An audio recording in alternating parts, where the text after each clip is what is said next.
এই প্রবাস জীবনের কষ্টের টাকা অর্ধেক নিয়ে নেয় ডাক্তাররা।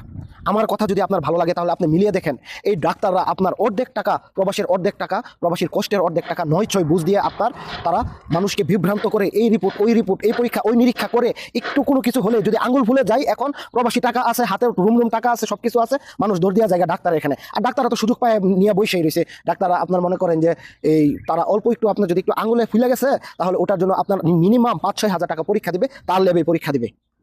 কি একটা দেশে বাস করছি যেখানে নাকি ডাক্তাররা সার্টিফিকেট ছাড়াই আমাদেরকে ডাক্তারি করছে, আমাদেরকে চিকিৎসা দিয়ে আপনার ফুলায় ফেলাইতেছে, আমাদেরকে চিকিৎসা দিয়ে আপনার মনে করেন যে ভালো করছে। ওই ডাক্তারের পিছনে আমরা যত দূর পারছি তত দূর ছুটছি, কিন্তু ওই ডাক্তার যে আমাদের বুস্ট জাতীয় কিছু ওষুধ দিয়ে আমাদের ওই ওষুধ ওই রোগটাকে জায়গায় ব্রেক করে দিচ্ছে এবং কি ভবিষ্যতে অন্ধকার করে দিচ্ছে, আমরা কিন্তু সেটা জানি না। আর এখন তো ভাই ডাক্তাররা হচ্ছে আমার কাছে মনে হয় বাংলাদেশের সর্বোচ্চ বড়লোক এবং সর্বোচ্চ টাকাওয়ালা মানুষ। কারণ আপনি ডাক্তারের কাছে গেলেই আপনার যেটা পরীক্ষা লাগবে সেটাও দিবে, যেটা না লাগবে সেটাও দিবে।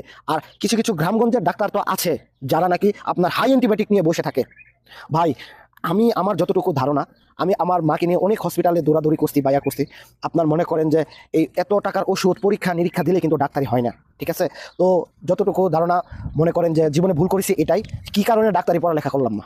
আজকে ডাক্তারি যদি আগে জানতাম তাহলে মনে করেন যে এই সব কিছু বাদ দিয়া, সব কিছু ইয়াটিয়া খাওয়া পর্যন্ত বাদ দিয়া, ঘুম পর্যন্ত বাদ দিয়ে আগে ডাক্তারি পড়ালেখা করতাম। কারণ ডাক্তারি আপনার যে পয়সা ভাই, যাক তা কয়া বোঝানো যেত না। ডাক্তারি আপনার মনে করেন যে ডাক্তার হইলেই সে বড় আক্তার হয়ে যায়, ডাক্তার হইলে সে বড় নেতা হয়ে যায়, ডাক্তার হইলে মনে করেন যে অনেক টাকার মালিক। কারণ আপনারা 9-6 ঘুষ দিয়া যেমনি পারতাছে এমনি আপনার এখান থেকে টাকা নিতেছে। আর আজব বাঙালি তো, গ্রামের বাঙালি তো বুঝে না, বুঝছেন? প্রবাস থেকে মনে করেন যে তার ছেলে সন্তান জামাইরা টেকা পাড়ায় মনে করেন যে ইচ্ছা রহম টেকা পাড়া, আর ইচ্ছা রহম আপনার মনে করেন যে খরচ করতেছে, ডাক্তারি করতেছে।